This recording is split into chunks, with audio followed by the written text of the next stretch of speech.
Hey gang, welcome to another edition of Coming Soon, in which I will be talking about discs that are coming soon to a retailer, e-tailer, she-tailer, me-tailer, he-tailer, they-tailer near you. This is hot off the press. I just got back from the mailbox. Big old package arrived at my door. I have no idea what's inside.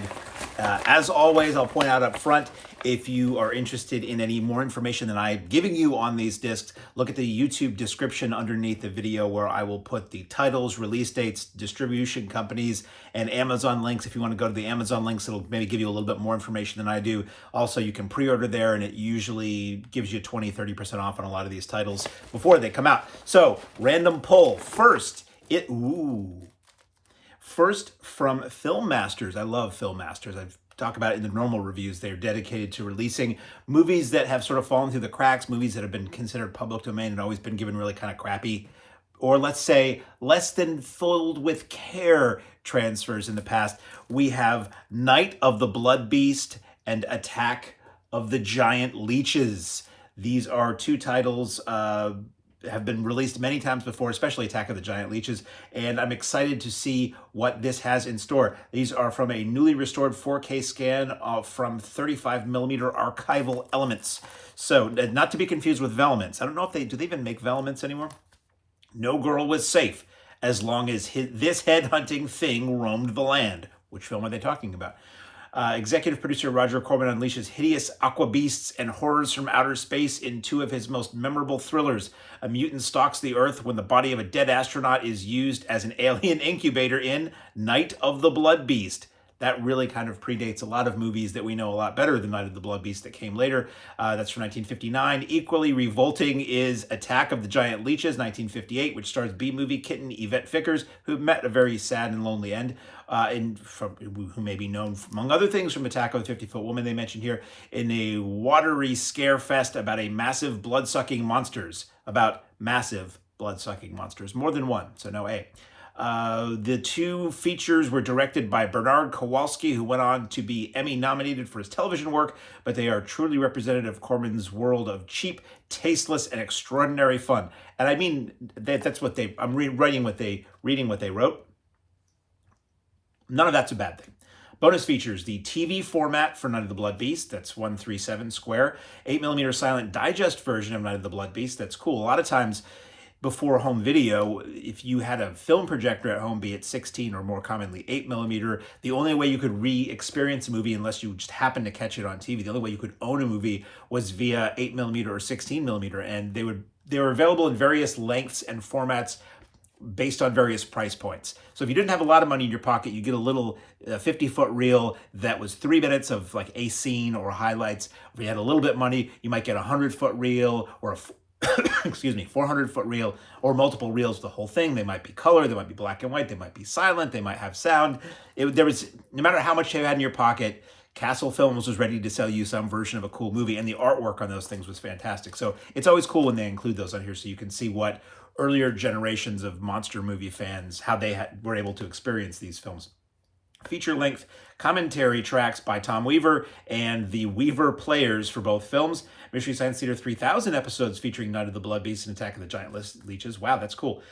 Made from TV, Bernard Kowalski as a director, a new featurette from Ballyhoo Motion Pictures, who do excellent work, with film historian and screenwriter C. Courtney Joyner, who's on a lot of Film Master stuff and seems to know about everything. And audio readings by Andrew Fenati Jr., Night of the Blood Beast and Attack of the Giant Leeches publicity and still slideshow, courtesy of Mike Barnum, and an Yvette Vickers slideshow, courtesy of Tom Weaver. Full color booklet insert with original essays by Tom Weaver. Recut trailers for both films using restored elements. Film restoration comparison for Night of the Blood Beast. This is region A, B, and C. So anywhere in the world that you pop this disc in, it will play. And it has the DTS, if that is something that floats your boat or tickles your pickle. I neglected to bring my cutting device out with me this time, so just watch me struggle to open up cellophane on a disc so that I can show you what the inside of this looks like. Oh, I'm not stopping. I'll keep going. So yeah, Film Masters is really cool. I really have enjoyed everything they've put out, and it's all been things, like I said, that have usually been available in some format or another in the past, but the Film Masters presentations are like the definitive presentations now. They look amazing. They really give them a level of respect that other companies never did. They really don't want you to get this open with anything other than a blade. They give it more respect than most other companies would have in the past in terms of the bonus materials and the writing and the film scholars, and it's they're really entertaining, and they're the kind of movies that I grew up watching on Saturday afternoon TV, late night TV, that filled drive-ins in their day. So I started to do the front and the back. The back is just what I wrote to you, the missive that I wrote to you. Discs feature original key art, which is always appreciated. Booklet, I always do this like it means anything, but it's just a hefty, sizable booklet here with a lot of photos.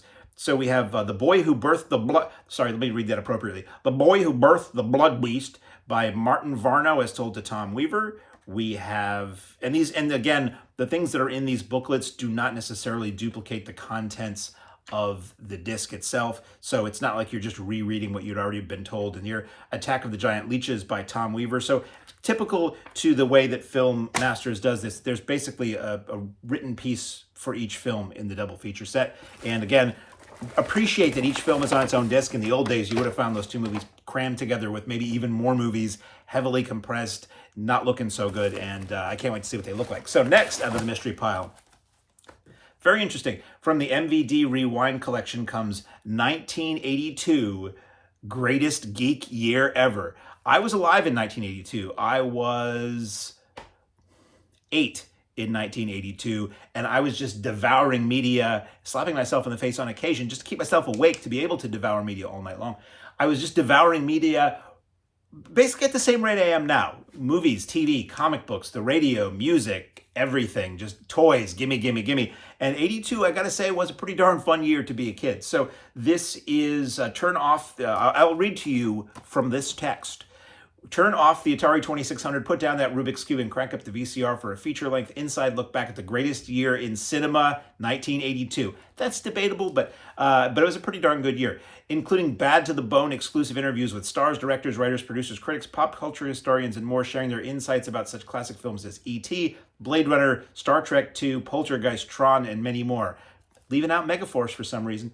And I already said that. Plus, totally awesome behind-the-scenes footage and incredible, never-before-seen clips in a fun, lively, no-holds-barred celebration of this legendary movie-going year. 1982, the greatest geek year ever, takes viewers behind the scenes of the biggest and most influential movies ever made at a time when fandom was in its infancy. That is true. So it is presented 1080p presentation of the main feature in 1:7:8 aspect ratio, English LPCM 5.1 surround, optional English subtitles, audio commentary with director-producer Roger Lay Jr. and writer-producer Mark A. Altman, audio commentary with producers Scott Mantz, Thomas P. Vitale, and Mark A. Altman. Deleted extended scenes in HD. There are 40 minutes of deleted scenes, 41 almost. The Fans Speak, fan favorite films featurette, with a lot of Fs. That is 17 minutes. 2022 San Diego Comic-Con panel, which is a half hour. Trailer, double-sided artwork, and a collectible mini poster. This, again, is also region A, B, and C, which means anywhere in the world you pop this in, you can sit down and learn all about 1982, the greatest geek year ever. So I'm trying to open this up without giving myself a horrendous paper cut. Maybe I'm just going to bear with me for just a second. Let me show you the side of my face. I could edit this, but why? And let me whip out the blade and struggle far less and vamp far less, because I know you're busy. You got a lot to do in this life. You really, the fact that you're wasting your time listening to me talk about this is really fabulous, and I thank you for that. So we open it up. The slipcase, what does it do, gang? Sing along. The slipcase slips to reveal basically the same artwork, front and back. Crack it open. And true to form with the MVD Rewind collection, you get a nice reversible cover, not even a reversible cover, a see-through cover that shows you additional artwork on the inside. It's a nice facsimile of somebody's bedroom in the early 80s, featuring just a lot of wonderful artifacts that, I say I used to have things, but my friends know if I say I used to have it, it means I still have it and it's in really good shape. So they also replicate what would look like more or less the top of a VHS cassette, looking down, a face label on the cassette, which is always fun. And then we get the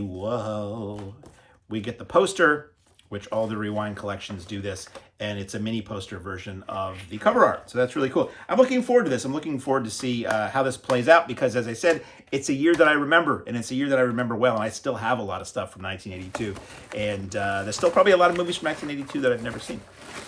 Next, I've heard about this movie for a long time. I've never seen it, but now thanks to Synapse Films, myself and you will enjoy, or at least watch, the director's cut of Infinite Santa 8000. Sorry, Infinite Santa 8000. Let me read about this, because worked a horror host show, produced, directed, edited. I was one of a team of people who did a horror show for many years, and we endlessly got emails from the company that made this saying that do you want to review Infinite Santa 8000? Do you want to play it? Do you want to see it? And now I'm finally going to see it, what is now many years later. So, a post-apocalyptic heavy metal animated Christmas classic, just in time for the holidays. It is the year 8000. The old world is gone. Not much remains except for the mutants, scum, and robo people. Merry Christmas. Humanity has been wiped out, and everyone must kill to survive, even Santa. When his beloved Martha is kidnapped by the evil Dr. Shackleton, Santa and his robotic reindeer head out into the post-apocalyptic wasteland to rescue her. Bloody carnage ensues as Santa fights his way through hordes of mutant creatures, including bat sharks, bot sharks, small font is no longer my friend, killbots, and even a giant Easter bunny to save Martha and carry on the Christmas spirit. Originally conceived as a multi-part web series, Infinite Santa 8000 has been reimagined here into an all-new feature-length director's cut, including new scenes, reanimated and retouched shots, and recut to match the original script. See the film the way it was always intended, featuring a blasting heavy metal score, lots of blood and guts, and exciting sci-fi action. You've never seen a Christmas movie like this one. Special features. We have feature audio commentary with creators Greg Austin and Michael Neal, the complete original 13-part web series, including optional audio commentary, multiple interview featurettes with cast and crew, original promotional trailers, and 2 music videos. From Synapse Films, this is again region A, B, and C, or all region, if you will. So this will play in any Blu-ray player that you put it into. If you put it into a DVD player, the DVD player will go, heh? But if you try to put it into a VCR, good luck getting it back out. So, Infinite Santa slipcase slips to reveal the same artwork, and we flip it over, and wouldn't you know it, to seal in the flavor or seal in the sheer Christmas terror, it's sealed again. So I'll open this up. I don't think Synapse usually does a lot inside their discs. I think they usually tuck a catalog in there. But I like to be thorough, so you know what you're going to get before you buy it. So yeah, we get the artwork on the disc, which is different from the other artwork. The Synapse catalog with a nice shot of their Tenebrae cover, which is a really nice release. And yeah, that's that. So Infinite Santa 8000 coming soon, just in time for the holidays from Synapse Films. Then we have, now, I'm going to have to read this one. We have Katherine Heigl, Leo Grillo, and Tom Sizemore in Zizzy Road, a film by John Penny. This is one I've seen listed in upcoming features. And is it Zyzzyx Road? I'm going to have to watch the movie to find out. And I have no idea what it's about. It's pictures on the back. So we have a slipcase. Who has this been released from? This is an MVD visual release. And we will go inside to explore the mysteries within. Opening it very carefully because, as you may know, I'm particular. So we slip off the slipcase to reveal, ooh, a different cover. Oh, and it's 4K. So this is a 4K Ultra HD and a Blu-ray. So if you buy this and you don't have a 4K player, there's a Blu-ray player. There's a Blu-ray in there for you. And if you have a Blu-ray, if you have a 4K, you got a bonus Blu-ray to play at another player or whatever. So, wow, that's so funny. It's Leo Grillo, who I recognize, but boy, if you just glanced at it, you would say that was Harvey Keitel. Zyzzyx Road, we'll find out. What happens in Vegas, I'm a fan of Vegas, gets buried on Zyzzyx Road. Staid accountant Grant finds himself questioning his sanity after he begins a passionate affair with the enigmatic Marissa in Las Vegas and winds up killing her jealous boyfriend Joey when he attacks them. But is Joey really dead? 4K Ultra HD disc 4K Ultra HD disc bonus features is 4K restoration of the film supervised by director John Penny and presented in HDR 2160p in its original 1:8:5 aspect ratio. New introduction by director John Penny and actor Leo Grillo. Or is it Grillo? Commentary track with actor-producer Leo Grillo. Commentary with writer, director, producer John Penny. Optional English subtitles. 4K Ultra HD disc bonus features. Okay, I think that's supposed to be Blu-ray bonus features. I think we found a typo. 4K restoration of the film. I'm going to read you what's different. So it's the same restoration of the film. It's just not in 4K. New introduction by the director. That's the same thing. The commentary tracks are the same. What's different on the Blu-ray? The Legacy of Zizzi Road featurette. 11 archival behind-the-scenes featurettes. Archival interview with director John Penny. Shooting location, then and now featurette. I'm always a fan of that.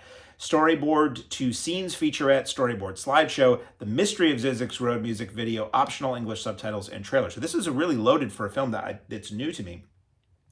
It features SDH, English SDH subtitles. This is region or zone A, so this will only work in North America. And the font is so small, I really can't read this. It looks like this is short. It looks like this is 81 minutes. And we'll leave the rest to when I have a magnifying glass. So that is coming out soon. Oh, this is it. Yay, they say. We have, this was just announced as I record this yesterday. So this is amazing. I just got this. Behind the Bucket, a Garrison story. Also, rather small print. This is 85 minutes long. This is out from MVD Visual. This is Region 0. This is a DVD, so this will play anywhere in the world that you pop this in. Bad Guys Doing Good is the motto of the 501st Legion Vader's Fist. Sounds like a martial arts film.